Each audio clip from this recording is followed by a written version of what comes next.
And welcome to our new segment. It's kind of a filler between tracks videos at the moment we're doing. Just trying out a new format. These are the top X's of Taiwan, kind of like interest pieces about the top 10 or so things that we find interesting about different segments of Taiwanese society or general interest topics in Taiwan. We hope you enjoy them and find them interesting while you wait for the new Tracks episodes to come out. Don't forget to watch Tracks, because Tracks is good.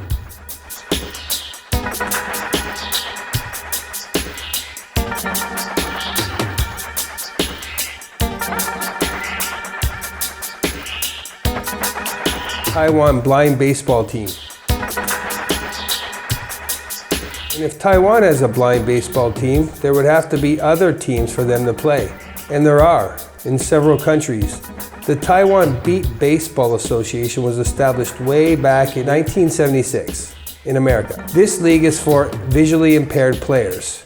However, if they don't have enough players, sighted players are permitted, but they have to wear a blindfold. Remarkable.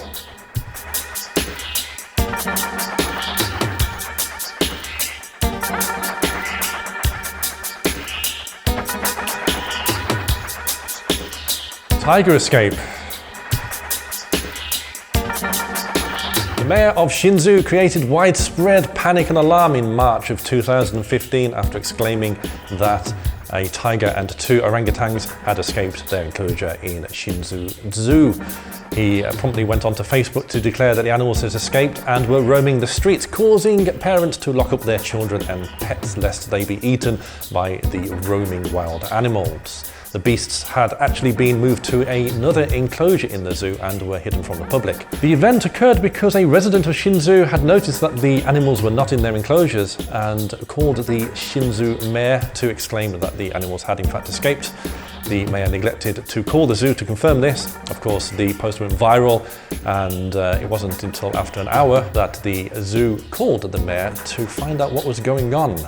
No one knows why the mayor didn't call the zoo immediately and why it took him an hour to actually be contacted at all.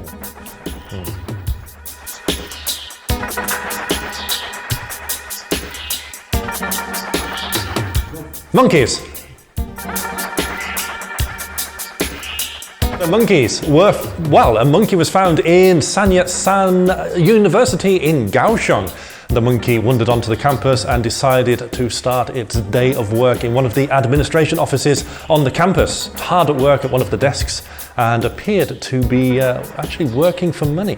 However, monkeys are not welcome on the campus, and there is a garrison of dogs on standby there, ready to chase the monkeys away if they are seen. Also, staff and students have access to an arsenal of paintball guns, where they fire paintballs at any unwelcome intruders onto the campus. I hate monkeys. I hate monkeys.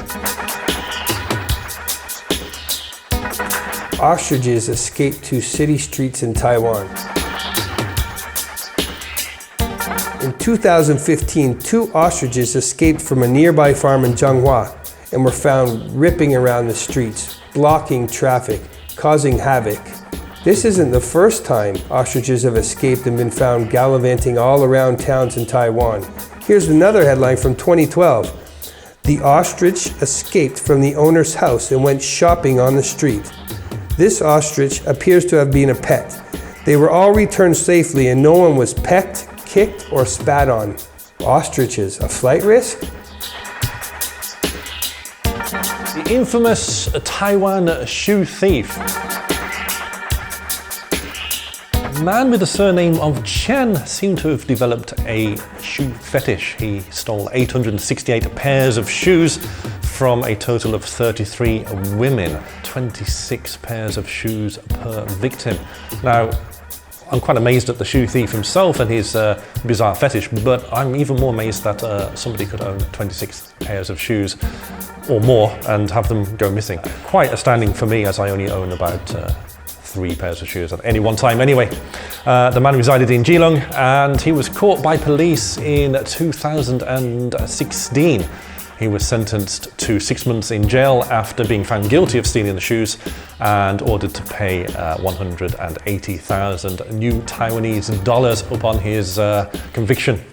Police also ordered the defendant, Chen, to seek psychiatric help as the doctors therefore, after his conviction, found out that he had some psychological problems relating to his fetish of shoes. Taiwanese grandpa plays Pokemon Go with 64 phones. This is only a couple of years old, and the guy was already in his 70s at that time. Inspired by his grandson, he developed an obsession with the game. He's built some contraption for the front of his bicycle. It's just a massive tower that fans out like peacock plumage. So in addition to not seeing where he's going because he's watching 64 game screens, he physically can't see. However, at least he's getting a mental and physical workout. What a legend. Salmon.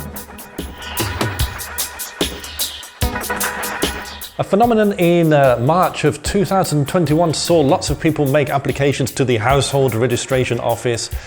People wanted to change their name to Salmon. Now the reason for this, Akindo Sushiro were providing free meals to people whose surname included the word salmon. Dozens of people did actually change their names to get either a free meal or between 30 and 10% off a meal at one of these restaurants. Unfortunately, for some people, the name change was permanent. In Taiwan, under Taiwanese law, you can change your name a maximum of 3 times. Now then, a record surname change was made, and let me just read this out because it's quite incredible. It's 36 characters long. Chen loves Taiwan, abalone tuna, salmon, snow crab, sea urchin, scallop, lobster, and beef. Palais de Chine, I think. Regent, Hilton, Caesar Park, Hotel Royale was the name from Chen to all of those characters. I think he deserves a free meal. Unfortunately, a few people, including a person, changed his name for the final time. Unbeknownst to him, his mother had already changed his name twice when he was younger, and unfortunately his name change to Salmon was therefore permanent. There she blows, dead whale explodes.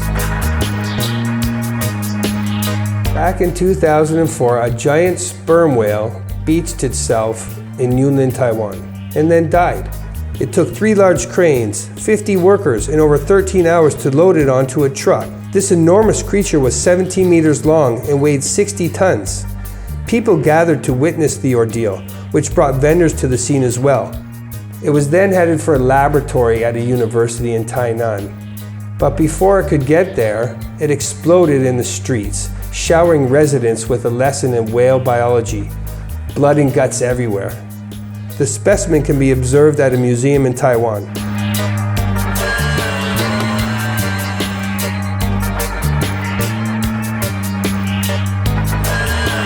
Kite flying a child. During the 2020 Shinzu Kite Festival in August, a child took flight at the end of the tail of a long kite. After a strong gust of wind lifted the kite into the air, a child was trapped at the end of the tail and took flight with the kite. The kite flew 100 foot into the air with the child in tow as the kite's pilot drastically tried to bring the kite under control. After a 30-second flight, probably the longest flight anybody took in 2020, the child was brought back to the ground and caught by members of the crowd attending the Kite Festival. There's a fantastic video of the footage on YouTube. Just type in Kite Shinzu Taiwan child and you'll find it. So that's our list. Did we get everything right, or were some things wrong? Did we miss anything or leave anything out? Now don't forget, these are just our opinions, so please don't be too hard on us. And if you like our content, please check out our tracks videos and our urban exploring videos. We do put a lot of work into those. And if you like our content, please do subscribe. Thank you very much for watching. Orange monkeys, or what are they called? Orangutans? Sorry, I forgot the name of them. Anyway.